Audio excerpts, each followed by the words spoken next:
따라서 그때와 이제, 여기 8절에 보면 그때는 이런 말씀이 나오고 9절에는 이제, 그때와 이제, 그때는 그때고 이제는 이제다, 그런 얘기입니다. 그 갈라디아 교인들이 변했는데 변했다가 다시 또 변했다, 그런 얘기입니다. 오늘 우리가 믿음 생활 할 때 보면 카멜레온도 아닌데 이렇게 얼굴이 자꾸 바뀝니다. 그래서 자꾸 변해요. 변하지 말아야 되는데 오늘 우리의 신분이 바뀌었습니다.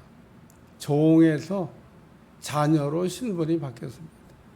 근데 갈라디아 교인들을 보니까 종에서 자녀가 됐는데 자녀가 됐다가 다시 또 종이 됐다, 그런 얘기입니다.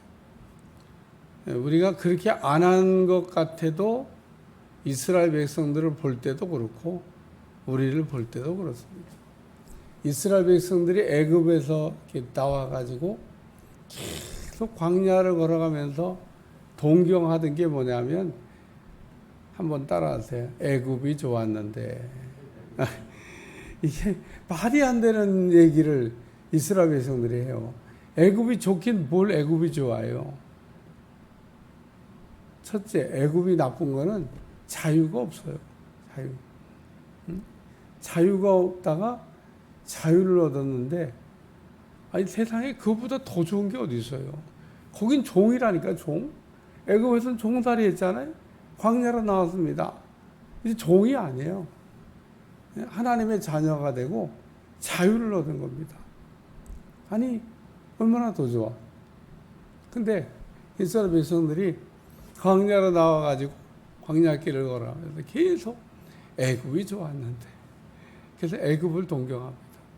이게 참 기가 막힐 얘기인데 성경에 있고, 우리가 제가 목회를 하면서 성도들을 봐도, 아니 하나님의 자녀가 됐으면 이제 자녀답게 살아야 되잖아요.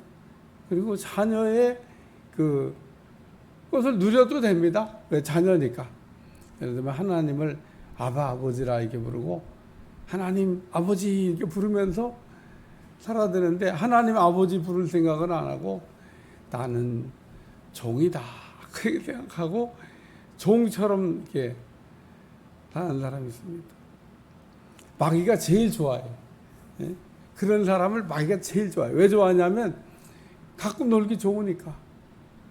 오늘 우리가 믿음 생활하면서 자신이 예수님 안에서 신분이 어떻게 변했는지를 이렇게 모르면 마귀한테 계속, 예를 들면 놀림을 받거나 또 조롱을 받거나 어려움을 받을 수가 있습니다. 그래서 오늘 우리가 생각할 첫 번째 말씀은 신분이 변했다, 이런 겁니다. 그래서 오늘 우리는 옛 생활을 청산하고, 오늘 본문을 읽다 보면 8절에 그러나 너희가 그때 하나님을 알지 못하여 본질상 하나님이 아는 자들에게 종노릇하였더니, 그러니까 한마디로 피조물을 조물주로 생각하고 섬겼다, 그런 얘기입니다. 애굽 생활을 할 때 아주 대표적인 게 뭐냐면 우상 숭배입니다. 온갖 우상 숭배를 다 하죠. 사실 우상의 아주 그냥 박물관 같은 곳이 있었는데, 오늘날도 그런 나라가 있습니다. 바로 우리 옆 동네 일본이 그렇습니다. 일본은 집집마다 우상이 있습니다. 잘 되면은, 잘 살면은 정상이 아닙니다. 여러분, 겉만 멀쩡하고 겉만 잘 사는 것 같이 속 들어가 봤어요? 아이고, 보나만 합니다. 얼마나 많은 문제가 있을까? 겉으로만 멀쩡한 거지 겉만 멀쩡하다고 속이 멀쩡한 게 아니에요. 예? 그러니까 우리가 일본을 그냥 다르게 생각할 건 없고 불쌍하게 생각을 해요. 왜 불쌍하냐고. 잘 사는데 우리보다 아직도 뭔가 우리보다 못 사는 것 같다는데 우리가 이만큼 잘 사는데도 일본이 우리보다 조금 사는 면에서는 우리보다 못하다고 얘기할 수는 없습니다. 우리가 무슨 앞질러 나간 게 아니고. 그래도 아닙니다. 속이 문제가 많습니다. 저는 속을 봤습니다. 일본을 왔다 갔다 하면서 그 사람들의 속을 들여다봤습니다. 야, 저는 참 감사한 게 뭐냐면 선교지를 가잖아요. 안 갈 때는 몰라. 가봐야 돼. 딱 예를 들면 탄자니아 그 나라 딱 가서 호텔에 딱 머물면 딱 거기 호텔에 딱 도착해서 기도 딱 하면은 탄자니아를 쫙 보여주십니다. 안 가면 안 보여주시더라고. 왜 가야 보여주는지 몰라. 일본 딱 도착해서 호텔에서 딱 기도하면 일본에 대해서 그냥 쫙 하나님 기도 안 할 수가 없습니다. 이 나라는 이렇고 이런 문제가 있다. 예, 그것도 놀러 갔을 때는 이렇게 여행 갔을 때는 그런 거 없어요. 선교를 위해서 갔을 때 선교를 위해 갔는데 무슨 여행 간 게 아니잖아요. 가서 제일 먼저 호텔에 도착하자마자 그 나라를 위해서 간절히 기도하면 그 나라를 쫙 보여주셔. 제가 같은 나라들은 제가 다 압니다. 태국도 갔는데 태국도 알려주시더라고요. 그러니까 오늘 우리는 이렇게 지금 갈라디아 교인들이 온갖 우상 숭배를 다 한 겁니다. 애굽에서 나온 이스라엘 백성들이 금송아지 그럼 그게 그렇게 쉽게 버려지냐? 버렸으면은 여로보암 때 금송아지 안 만들죠. 그게 없어졌다가 또 나타납니다. 아니다. 그냥 버렸으면 한번 그 출애굽기 32장 사건이 일어나고 막 난리가 났으면은 이스라엘 백성들이 그 사건을 모르냐? 모를 리가 어디 있어요? 다. 근데 또 여로보암 때 또 그렇습니다. 오늘 우리가 예수님 안에서 신분이 변했다는 것을 잊어버리지 않길 바라고 옛생활로 돌아가지 않기를 축원합니다.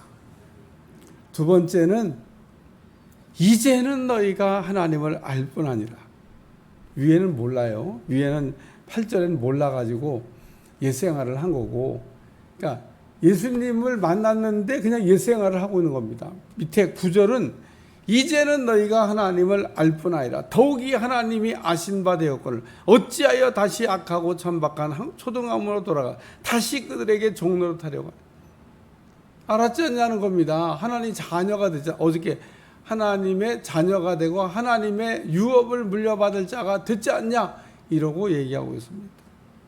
새 생활을 해야 된다 그런 얘기입니다. 오늘 우리가 하나님의 자녀가 하나님의 자녀다. 그래서 우리가 새 생활을 하는 거에 가장 핵심 포인트는 여기 하나님을 알아야 되고 하나님이 아신 바 돼야 됩니다. 요 하나님이 알 뿐 아니라 더욱이 하나님이 아신 바 돼야 된다는 얘기가 뭐냐? 하나님이 아신 바 된다고 그러니까 요한계시록에 서문학교회가 생각나요. 서문학교회 폴리카 감독이 순교하게 됐습니다. 근데 하나님이 성경에 보면 베드로가 감옥에 갇혔을 때 막 천사를 보내고 막 옥문을 척척척 열어가지고 나오게 하시고 풀어주시고 그랬는데요. 서문화 감독이 지금 불타 순교하게 생겼는데 그냥 불을 갖다 붙이면 꺼져버리고 불을 갖다 붙여버리면 꺼져버리고 안 돼. 집행관이 아무리 죽이려고 불을 붙여봐도 불이 안 붙어. 갑자기 막 온 세상이 어두워지고 집행관이 눈이 앞에 안 보여서 막 묶었던 게 막 저절로 풀어져 가지고 막 폴리카 감독이 그냥 극적으로 살아서 그냥 제가 한 얘기예요. 그런 사건 안 일어났어. 그런 사건이 일어나지 않고요. 그냥 폴리카 감독이 불타갖고 죽었습니다. 근데 그때 하나님이 하신 말씀이 뭐냐? 내가 안다. 야, 우리 주님 보고 계시다는 겁니다. 그 서문학 감독이 순교하는 걸 보고 계시고 순교의 제물로 받으시고 알고 있다는 겁니다. 야, 하나님이 우리를 여기 있는 대로 알 뿐 아니라 하나님이 아신 바 내가 알고 있다. 우리는 가끔 이렇게 하나님 앞에 나와 봉사하면서 하나님이 보고 있다는 것을 잘 모르나 봐요. 우리가 하는 모든 일은 하나님이 다 보고 있습니다. 사람이 깜빡하고 인정을 안 해주고 또 인사를 안 해도 하나님은 아신다. 하나님이 다 보셨어요. 여러분 착한 일 하는 거 오른손이 하는 거 왼손이 모르게 하는데 아유 내가 이거 뭐 맨날 해야 돼. 오른손이 하는 거 왼손도 모르는데 그래도 상관없어요. 내가 누구한테 인정받으려고 했어요. 알아달라고 했어요. 누구만 알면 된다? 하나님만 아시면 되지. 오늘 우리가 살아가는 그 삶의 일기장을 하나님이 다 쓰고 계시고 다 알고 계십니다. 특히 여러분 옆에 붙어 있는 천사는 하는 일이 그거 일일이 낱낱이 적어서 매일같이 일일 보고 하는 게 그 천사가 하는 주 업무이기 때문에 내 삶의 일기장을 매일 써서 일일보고. 양만식 권사님 어제 산 거 다 일기로 써가지고 일기도 잘 써요. 그래가지고 참 하나님 벌써 그거 안 올렸다가는 직무유기야. 어디서 천사가 자기가 해야 되지를 않아. 인간이나 게을러가지고 일을 미뤘다고 하고 안 하고. 천사는 그런 거 없어. 우리의 삶을 낱낱이 기록하여 하나님에게 일지로 보고해서 다 알고 있습니다. 다. 그래서 하나님은 모르시는 게 없어요. 땅에 일어나는 모든 일들이 하나님께 낱낱이 보고되고. 오늘 그래서 우리는 새 생활을 해야 됩니다. 새 생활은 뭐냐면 자녀답게 사는 거예요. 자녀답게. 자녀가 종이 아니잖아요. 근데 왜 자녀가 됐는데 종처럼 이렇게 또 종이라 생각하고 사냐 그 얘기입니다. 여기 다시 그들에게 종 노릇하려고 하느냐. 결론은 종이 아니다 그런 얘기입니다. 오늘 우리는 그때는 종이었는데 이제는 자녀다. 그래서 오늘 어찌하여 다시 약하고 천박한 초등학교로 돌아가서 다시 그들에게 너희가 날과 달과 절기를 해를 삼가 지키니 내가 너희를 위하여 수고한 것이 헛될까 두려워하노라. 바울이 수고한 게 뭐냐면요, 갈라디아 교인들에게 복음을 전한 겁니다. 복음을. 예수님의 십자가의 대속으로 우리가 구원을 받았고 예수님이 부활하신 것처럼 우리도 부활을 할 것입니다. 예수님을 믿는 자들은 이미 부활을 했고 확실하게 우리가 부활할 것입니다. 우리는 그러므로 살아있는 소망을 가지고 이 땅에서 살아가야 될 줄로 믿습니다. 그래서 복음으로 살아야 된다는 거예요. 이 갈라디아서를 우리가 늘 생각할 때마다 우리가 복음으로 산다 그러면서 복음이 아닌 거를 우리가 붙잡고 다른 복음을 붙잡고 복음이라고 생각하고 이 복음은 내가 예수님을 외에는 다른 길이 없다. 오직 예수님으로 내가 죽고 예수님으로 내가 다시 산다. 예수님이 십자가에 죽으셨을 때 내가 거기서 죽었기 때문에 나의 옛사람은 죽었고 예수님이 부활하실 때 나도 다시 살아났기 때문에 나는 새 사람으로 다시 산다. 이게 복음의 핵심입니다. 그렇기 때문에 예수님의 십자가는 예수님이 죽으신 게 아니라 예수님과 함께 내가 거기서 죽은 거고. 구약의 제사가 그렇게 돼 있잖아요. 제사가. 소가 죽을 때 소가 죽는 겁니까? 소하고 나하고 같이 죽는 거지. 양이 죽을 때 양만 죽는 겁니까? 양이 죽을 때 내가 거기서 죽는 거예요. 예수님이 죽으셨을 때 예수님만 죽은 게 아니고 나를 대신하여 내 죄를 담당하고 죽으셨으니까 내가 거기서 죽은 거고 아, 죽었는데 뭘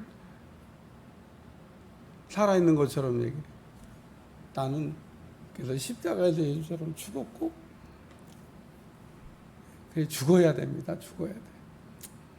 죽으면 되는데. 예? 어쨌든 참 죽는다는 게 참 의미가 있습니다. 죽어야 됩니다. 죽어야 돼. 어디서? 십자가에서. 그래야 부활이 있는 겁니다. 부활이. 예? 우리 주님 죽으셨잖아요. 나도 거기서 그런 사람에게 부활의 기쁨이 될 줄로 믿습니다. 기도하겠습니다. 하나님, 오늘도 귀한 말씀으로 우리를 다시 한번 생각하게 하시고, 옛사람으로 돌아갔던, 옛생활로 돌아갔던 갈라디아 교인들에게 어찌하여 다시 옛날로 돌아가려고 하냐. 복음으로 시작해서 복음으로 마치는 종들이 다 될 수 있도록 축복해 주옵소서. 예수님의 이름으로 간절히 기도하옵나이다. 아멘.